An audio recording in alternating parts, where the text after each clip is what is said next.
J'allais dire un truc, je vais pas pouvoir le dire. J'allais dire, en parlant de vieillerie, on va revenir à ton enfance, mais... Merci, ça commence bien. Salut YouTube, c'est Superboki. Aujourd'hui, nouvelle petite interview sur la chaîne où je reçois la partie généreuse officielle d'après Twitter des podcasts de Level Max, Kounet. Salut Kounet, comment tu vas ? Salut.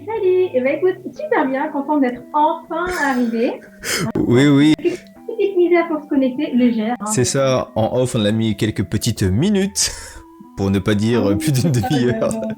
Encore un peu, on était presque à l'heure quand même. Hein. C'est ça. À l'heure d'attente, je veux dire. C'est ça. En plus, c'est dommage parce qu'on a quand même commencé 5 minutes en avance pour au final...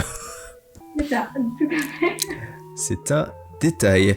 Donc pour ceux qui ne te connaîtraient pas et qui ne connaîtraient pas les podcasts de Level Max, pour commencer, qui es-tu ?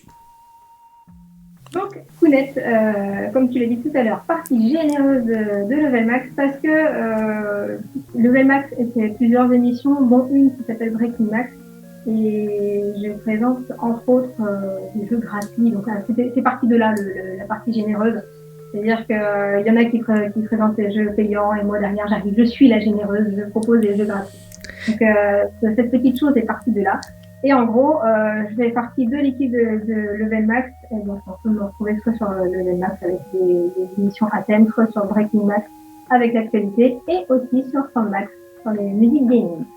Ok, super. Donc en gros, tu fais partie du coup intégrante de ce podcast et toi tu as ta spécialité qui est tout ce qui est le gratuit quoi.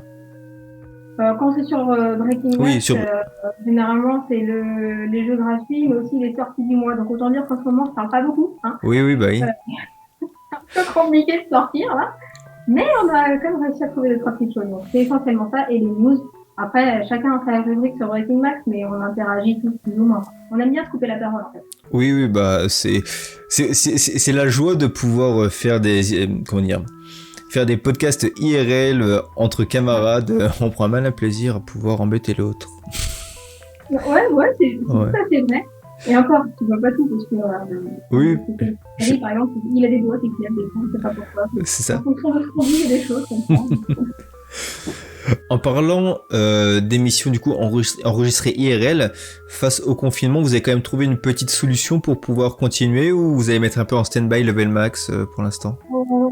Alors, quand on veut recevoir des gens, on est un peu obligé de mettre en stand-by. Ouais. C'est un peu compliqué. Pendant le premier confinement, on avait fait un Breaking Max en télépodcast. Donc c'est possible, c'est juste que vu la qualité qu'on a quand on se retrouve IRL, ça fait un petit pincement de voir la qualité qui en ressort quand on l'a pas. Après bon, le pour le contre, au moins quelque chose. Mais c'est pas forcément évident. Là, comme on sent que les choses commencent tout doucement à se débloquer, on se dit qu'éventuellement on va pouvoir faire quelque chose bientôt. Ok. Quand j'ai parlé avec Terry, il m'a dit qu'il y aurait peut-être un petit épisode éventuellement qu'on pourrait se mettre sous le sapin à venir. Tout à fait. Oui. Après, on n'est pas forcément obligé de dévoiler ce que c'est, mais il y aura quelque chose pour la fin d'année. Alors même si on pouvait l'écouter avant de l'avoir sous le sapin, ce serait mieux. Hein, ouais. On comprend mieux quand on l'entend. Donc peut-être bien bientôt d'ailleurs. Hein, il n'est pas impossible que ce truc-là, on le découvre bientôt. Je sais pas. Après tout, hein. Imagine le Noël opérera ou pas. Sortie arrivera normalement. D'accord. J'espère que ce sera les chroniqueurs de Level Max reprennent les plus beaux chants de Noël. Ce serait magnifique. Alors, je peux t'assurer que si tu connaissais ma façon de chanter, tu ne dirais pas ça. Tu devrais normalement être heureux de ne pas m'entendre chanter. C'est là que tu as de la chance. Non, franchement, c'est une horreur. Quand je suis en voiture, j'adore mettre la musique. J'adore chanter. Par contre, je fais en sorte de mettre la musique très fort pour que je ne m'entende pas chanter. Parce que même moi, en fait, je veux me faire saigner les oreilles. Donc non, quand je tiens les oreilles, il faut surtout pas. Et j'ai un vieux poste, ce qui fait que si je prends un peu une bosse avec ma bagnole, il se peut que le son se coupe et là, je m'entends. Aïe.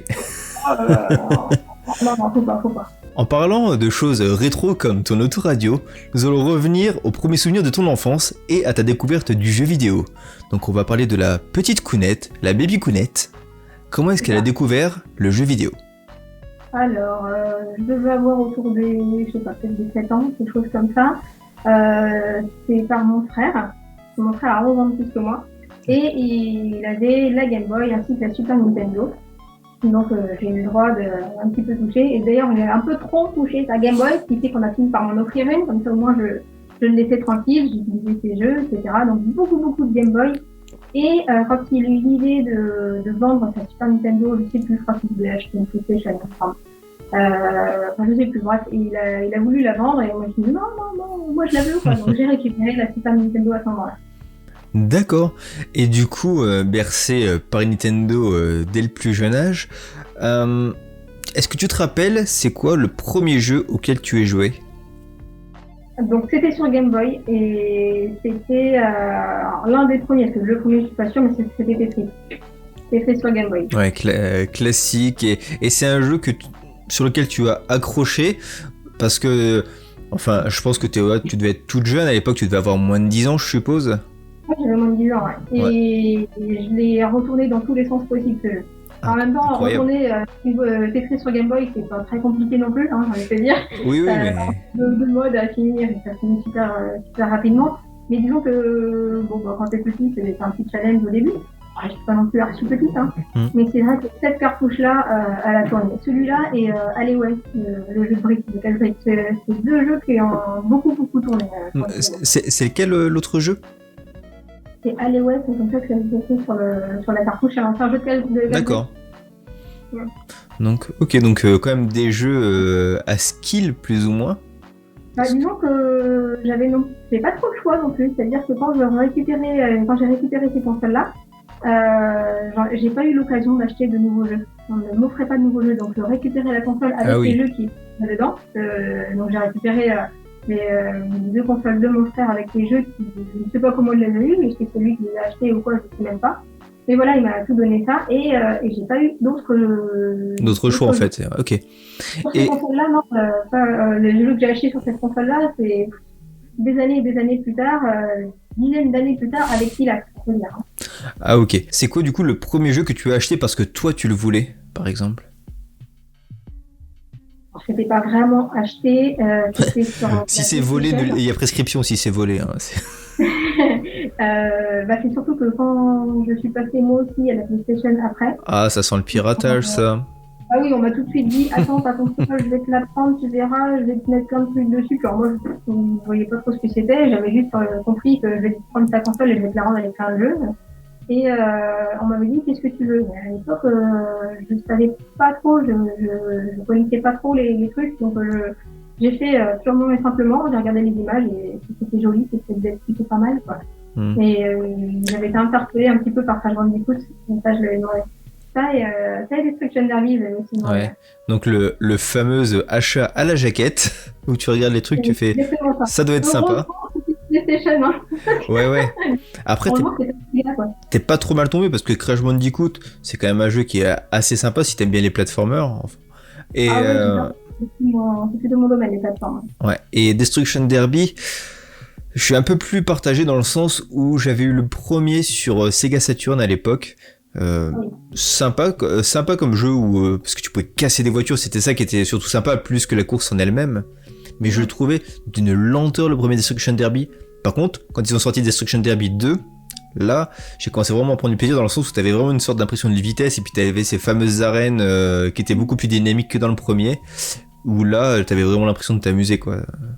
C'était surtout dans les arènes que je jouais parce qu'à l'époque, quand j'ai récupéré les consoles, soit je jouais toute seule. Donc contre la console, j'ai cru que j'étais très douée grâce à ce truc-là. J'ai découvert la vérité plus tard. Et sinon, c'était contre mon père qui acceptait de jouer avec moi. Et donc Destruction Derby, c'était surtout en arène avec mon père. D'accord. Et c'est plutôt sympa comme rapport au jeu vidéo dans le sens où, en gros, dans le milieu familial, t'étais pas, c'était pas diabolisé les consoles. En gros, on te disait pas touche pas à ça, ça va te rendre bête, ça va te tuer les yeux, tu vas plus rien faire d'autre. Enfin, t'étais vraiment. Il y avait des conditions quand même. Il y avait quand même des conditions où, évidemment, si je commençais à ramener 2 ou 3 mauvaises notes, il fallait que je limite la console, etc. Je ne jouais que quand j'avais fini les devoirs, mais à ce niveau-là, j'avais pas trop de soucis parce que je me débrouillais plutôt bien à l'école et je faisais les devoirs assez rapidement, donc je pouvais passer à ça rapidement. C'était pas du tout un souci. Et pour tout te dire, autant la Super NES que la Game Boy, je l'ai récupérée de mon frère. Je vais pas dire par hasard, mais c'est pas moi qui suis allée vers le truc. Autant la PlayStation, c'est carrément mes parents qui me l'ont proposé. Ah super, super. Ouais. Alors, après, c'est marrant, avec le recul, ils m'ont dit, oh, il y a une nouvelle console qui est sortie, c'est comme ce que t'as, mais en mieux. Non, c'est pas comme ce que j'ai, c'est Sony, mais bon. Sur le coup, moi, je connaissais pas plus que ça, je lisais pas la presse vidéo à l'époque, etc. On m'a te dit, voilà, ta console, il y a eu une évolution, donc pour moi, c'était à peu près la même chose, mais j'ai découvert des jeux qui avaient un peu rien à voir, quand même. Bien sûr, surtout que c'est pas du tout le même univers et la même cible entre PlayStation et par exemple ta Super Nintendo. Ah oui, carrément. Mais bon, après c'est vrai que PlayStation c'était une console qui à l'époque était pas exceptionnellement chère à sa sortie et qui était sur un nouveau support. Tu pouvais en servir comme lecteur CD à l'époque, je me rappelle. Et c'était un tout nouveau format qui était intéressant, et c'était l'arrivée de Sony, une marque qui était connue par les parents pour tout ce qui était audiovisuel, et du coup les parents étaient plus enclins à acheter une console comme ça que par exemple une Nintendo 64 s'ils connaissaient pas du tout le jeu vidéo, parce que Nintendo c'est les trucs pour enfants, que Sony ça faisait plus déjà quelque chose de sérieux quoi, le jeu c'est sérieux quoi. Ouais, c'est un peu ça. Mes parents n'avaient pas du tout cette notion-là.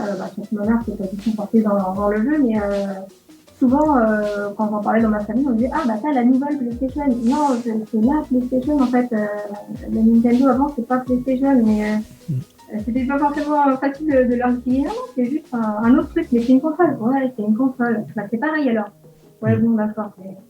Bon, après, tu clôt le débat parce que tu vois que le message passe pas, mais j'avais beaucoup de messages comme ça. T'as la nouvelle console. Non, j'ai la console de Sony. Oui, bien sûr, mais après, ouais, comme tu dis, voilà, c'est une différence de génération et ils peuvent pas forcément comprendre, enfin, à l'époque du moins, les différents paliers au niveau des consoles. Mon père me parlait de Pong, alors si tu veux, effectivement, il y a quand même un décalage. Hein. Ouais, c'est sûr que par rapport à Pong, Sony, il y a un petit gap technique, mais...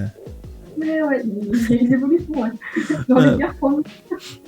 On va maintenant faire un petit bond en avant, on va aller vers le... Non, pas du tout. On va maintenant aller dans le futur de la bébé Kounette, c'est-à-dire notre présent, et je voudrais savoir si, actuellement, il y a un jeu auquel tu joues. Même plusieurs. Alors c'est vrai que j'ai pas mal d'activités à côté qui font qu'en ce moment, je joue beaucoup moins. J'ai le temps de faire tout ça. Déjà, je suis peut-être par le boulot, mais par les autres activités. Sinon, j'ai plusieurs jeux qui tournent et qui ça vient un petit peu en fonction de mes humeurs. Donc, je suis sur le dernier Crash. Forcément, hein. Et ouais. D'ailleurs, je pense que je suis pas très loin de la fin. Et quand j'ai vraiment pas envie de me prendre la tête, un simple Picross avec ma 3DS. Ouais. Et puis le Mario Galaxy 2 sur Wii. C'est les trois qui tournent en ce moment. D'accord. Donc ouais, t'es vraiment, tu gravites toujours autour de cet univers que tu as. En gros, tu gravites toujours autour de cet univers que tu as pu connaître dans ton enfance et tu restes vraiment à tes premiers amours, donc les platformers. Alors, il se peut que ça bifurque un petit peu, mais en ce moment, ouais, je suis dedans. Les nouveautés, ça peut arriver. J'en ai quelques-uns qui vont faire après. Quand j'aurai plus de temps, mais c'est justement comme c'est des choses nouvelles, j'ai envie de me poser et d'avoir vraiment le temps. Là, honnêtement, Crash, c'est un petit numéro, un petit épisode qu'on fait rapidement, puis hop, on peut passer à autre chose. C'est un peu pareil avec Mario Galaxy, avec Picross encore plus. Mais quand j'aurai envie de me lancer dans les autres jeux, voilà, je me poserai vraiment dessus. Et puis là, de toute façon, tu l'as monopolise la télé, donc pas de problème. Du coup, t'as pas le choix. On a deux télés. On en a une qui est dans le salon qui est dédiée à l'américaine et on a la Geekroom qui est plutôt sur le rétro. Donc il se peut des fois qu'on sépare un peu les consoles ou alors quand je suis sur ma 3DS, forcément c'est en portable, donc faut le mettre sur le canapé à côté. Très bien. Bien écoute, on a vu ta découverte du jeu vidéo, ton actualité sur ce que tu faisais actuellement comme jeu. Ouais. Deux petites choses. La première, je t'ai demandé de réfléchir à une Madeleine de Proust que tu pourrais présenter, quelque chose qui aurait pu marquer ta vie dans le jeu vidéo. Est-ce que tu as pensé à quelque chose ? Je vais rester sur Crash, parce que le Crash 3, j'ai commencé par le Crash 3, quand j'ai eu la PlayStation justement, c'était la découverte, en fait c'est le jeu qui m'a qui m'a fait dire non mais en fait ça n'a rien à voir avec Super Nintendo là. Ouais. C'est un autre level, c'est autre chose, c'est vraiment autre chose. Et pareil, c'est le jeu que j'ai torpillé dans tous les sens. D'accord. Et du coup, je suppose qu'après tu as fait ceux d'avant, 1 et 2 par la oui, et je me suis rendu compte que non, c'était pas la même difficulté. Ouais, bah c'est ça que je vais te demander. Est-ce que ça n'a pas été trop dur de revenir sur les premiers Crash après avoir fait le 3? Non, parce que du coup, ça m'a. Quelque part, c'était une suite un peu plus logique. Ça me semble plus logique de faire 3, 2, 1 en termes de difficulté que l'inverse. Parce que le 3 est diaboliquement facile, quand même. Le 2, ça va. Et le 1, il a des passages quand même un peu compliqués. Donc, au niveau difficulté, c'était pas plus mal de le faire dans ce sens-là. Après, c'est vrai que tu as des petites fonctionnalités. Que tu as l'habitude d'avoir, et quand tu es dans le 1, tu dis merde, je sais pas, là, ça pense un petit peu. Donc non, ça m'a pas perturbé. Et c'était plus la découverte parce que j'ai eu le 3, mais j'ai eu le 1 et le 2 vraiment plus tard, donc je les ai pas fait tout de suite, juste parce que je les avais pas. Et c'était un petit peu pareil quand j'ai eu la PlayStation, j'ai eu mon petit lot de jeux avec, et c'était pareil, il n'y avait rien d'autre en achat à voter, donc je devais faire avec ce que j'avais. Et c'est encore plus tard, encore un coup Pilates, que j'ai pu voir le 1 et le 2. D'accord, super. Et t'as fait les remakes de Crash qui sont sortis récemment? Ouais. C'est juste que j'aime bien le rétro et donc je les ai faits, oui. Je préfère jouer à l'ancienne. Si j'ai le jeu ancien, je préfère jouer à l'ancienne. D'accord. Donc je le fais quand même, mais avec une préférence sur les anciens. Ok, pas de problème. Et je te comprends. C'est sympa de voir ce qui a pu être fait parce que et ça permet aussi de donner un coup de projecteur pour la génération de maintenant, mais c'est vrai que quand tu as fait le jeu à l'époque et que tu es attaché à cette version, c'est pas forcément simple de... Ouais, il y a une histoire sur ce jeu, la découverte, etc. Donc là, le truc qui peut être intéressant, c'est de voir les évolutions graphiques quand t'as des remakes. Et encore, sur certains jeux, c'est pas vraiment le cas non plus. Hein. Quand on reparle des 35 ans de Mario, qu'ils ont sorti avec plusieurs jeux associés, je l'ai pas acheté, tout simplement. Ouais, c'est vu les évolutions avant et après, je me suis dit, c'est une blague ou quoi. Sachant que sur les jeux qui viennent de sortir, il n'y en a qu'un seul que je n'ai pas, et qui coûte sensiblement le même prix que la totalité du jeu. Donc je me dis, si vraiment je le voulais, j'irais l'acheter en rétro. Ouais, je te comprends. Je l'ai pas tout de suite et je ne chercherai pas à l'avoir tout de suite, mais si un jour je dois l'avoir, je préfère avoir le jeu rétro qui complète la collection plutôt que d'avoir la toute nouvelle version. Autre question. Ouais. Est-ce qu'il y a un jeu que... Parce que tu me dis qu'au départ tu lisais pas trop la presse JV, mais par la suite je pense que tu t'y es de plus en plus intéressé. Et est-ce qu'il y aurait un jeu où tu t'es dit j'ai trop hâte d'avoir ce jeu, ça va être trop bien, et au final là, quand tu l'as pris, grosse désillusion, genre foutage de gueule? Alors là, Paper Mario, je pense. Paper Mario, ouais, c'est un jeu qui te hypé par rapport au concept, et au final... Il y a un truc que j'aime beaucoup chez Mario, parce que c'est aussi un personnage que j'adore. Et la moustache. Ouais. C'est un autre débat, là, je crois qu'on n'est pas sur la bonne chaise. Donc, j'en ai fait vraiment beaucoup, et j'aimais bien les concepts papier, etc. Je trouvais ça original. Il faut quand même aborder que Nintendo, et surtout à travers Mario, ont le grand avantage de savoir mettre en avant des innovations, et il y a beaucoup de choses nouvelles avec ces personnages. Je ne parle même pas d'Odyssée, c'était la révolution, je trouve. Mm-hmm. Mais c'est vrai que quand je sais qu'un nouveau Mario sort, je me dis, il va y avoir un truc nouveau, il va y avoir un truc sympa. Et je trouvais le concept très intéressant, donc j'étais plutôt pressée de le faire. Et quand je l'ai eu, et c'était long, il y a des trucs qui n'étaient pas logiques. Je me souviens d'un moment où il faut trouver une ventouse pour débloquer un tuyau. J'ai la ventouse, mais en fait, j'arrivais pas à savoir comment mettre la carte, etc. Et on me dit, il vous manque la ventouse. J'ai dit, putain, t'es con, elle est là, quoi. Et ça m'a saoulée. Et quand j'ai vu que je débloquais des trucs, à un moment, on débloque des gros trucs. Et je me dis, j'ai passé tout ce temps pour en débloquer un, il en faut 5 ou je sais pas quoi. Je l'ai même pas fini, il m'a saoulé. D'accord. Donc pour toi, grosse foirade de Paper Mario, quoi. Un concept intéressant, mais une mise en application ratée. Ouais, tout à fait. Alors du coup, quand on m'a parlé du 2, il y a un nouveau Paper Mario qui sort. Ouais, si tu l'achètes, tu m'en parleras, mais je l'ai pas pris. On verra si je le veux plus tard, si vraiment on vend du rêve là-dessus. Il me semble que Terry l'a eu. Donc je verrai, mais ça me donne pas envie. Très bien. Eh bien écoute, je te remercie. On va maintenant aborder la partie questions-réponses. Donc c'est un concept un peu compliqué, donc je vais te demander de te concentrer. Je vais te poser une question et tu devras m'apporter une réponse. Sans trop argumenter. D'accord. Mais genre, si je sais pas, je peux te répondre tomate, ça marche? Eh bien, figure-toi que c'est une très bonne réponse. On va passer maintenant à la seconde question. Concentre-toi. Pour cette première question, ce sera plutôt un pitch que je vais te faire pour un film, et tu vas me dire si tu valides. Alors c'est l'histoire d'un petit gros moustachu qui est plombier et qui tombe amoureux d'une belle princesse et il va être amené à faire toute une histoire rocambolesque pour la sauver et ainsi gagner son cœur. Est-ce que pour toi, ce serait un bon pitch pour une comédie romantique de Noël ? De Noël, clairement, oui. Généralement, garlic, ce qu'il faut. On a tous nos petits plaisirs coupables, hein. Non, mais bon, clairement, de Noël, ouais. Les Donc, scénarios vont pas très loin, quoi.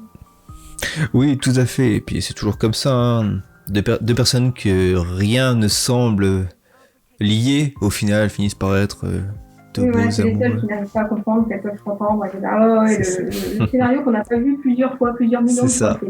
C'est la bonne définition de Mario, ça. Un scénario pour tous les jeux. C'est ça. Bah, c'est un peu comme Christophe May, hein. Une fois que tu as trouvé les bons accords, hein, tu continues hein, tant que ça marche. Hein. Ouais, paraît-il, ouais, j'en ai entendu parler de ça. Parce qu'on m'a dit que tu étais une grande fan de Christophe May. Oh, bah, on t'a mal renseigné, je crois. je déconne. En parlant musique, t'es plus au niveau du jeu. Guitare héros ou rock band ? Guitar Hero. Très bien, je te demande pas de plus arguments. Je crois que j'en ai sorti les 5 en 3 semaines, je crois. Ouais. T'as même joué genre au Guitar Hero, genre Guitar Hero Van Halen ou choses comme ça ? J'ai fait pas le Van Halen, je crois, mais d'autres, ouais. Ouais. Je me rappelle. Le Metallica, par exemple. Ouais. C'est un qui m'a déçu, en fait. Je me rappelle de ma jeunesse quand j'avais Guitar Hero sur Wii, il y avait des versions de Guitar Hero faites par des fans où il y avait des chansons en plus à l'époque. Donc t'avais des Guitar Hero spéciales avec des gros trucs de métalleux, tout ça, c'était vraiment sympa. Je me demande s'ils l'ont pas fait avec sur la PS4. Bah, ils ont fait une sorte de Greatest Hit avec une version online où tu pouvais télécharger des pistes faites par des fans en plus dans ton book. Ça, c'est celui qui m'a fait un peu lâcher. Parce que les musiques qu'il mettait dedans, je trouve, ne correspondent plus à Guitar Hero. Et puis, c'est un petit souci technique, c'est que je l'ai eu, c'était pour le Noël de 2017. Et j'étais enceinte. Donc, voilà.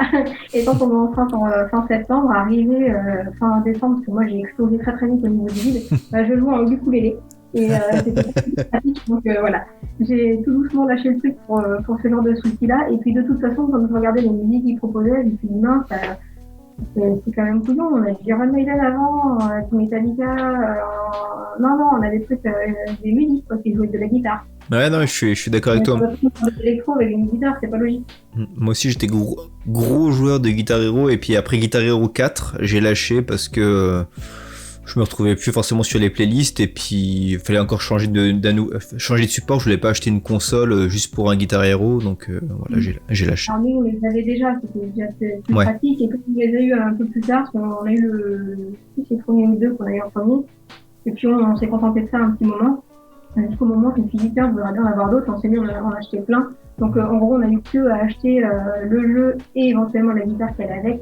Mais comme on les a achetés beaucoup plus tard, je les ai achetés pour 3 fois rien. Ouais. On poursuit. C'est marrant, tout à l'heure, on a parlé de Tetris, et j'ai une question qui s'en rapproche, à croire que cette interview est préparée. À choisir, tu serais plus Tetris Battle Gaiden, je sais pas si tu connais, ou Bust a Move. Tu connais? Pas plus que ça. Non. En fait, Tetris Battle Gaiden, c'est un Tetris où tu peux jouer contre une autre personne, et en gros... oui, c'est comme ce qu'on a actuellement avec les Tetris 99. Ouais, c'est ça. Et c'était la folie, enfin, c'est toujours la folie ce jeu. Si un jour tu veux qu'on y joue, tu veux mettre une branlée à Tetris, c'est quand tu veux sur... volontiers, c'est juste que faut trouver... le créneau, le réseau, le temps. Non, je m'excuse juste auprès d'une personne qui m'a demandé déjà et j'ai toujours eu du mal à trouver le temps, mais je ne l'oublie pas et on jouera ensemble. Et c'est avec un grand plaisir. Si tu veux me tester, il n'y a pas de problème. C'est grand plaisir.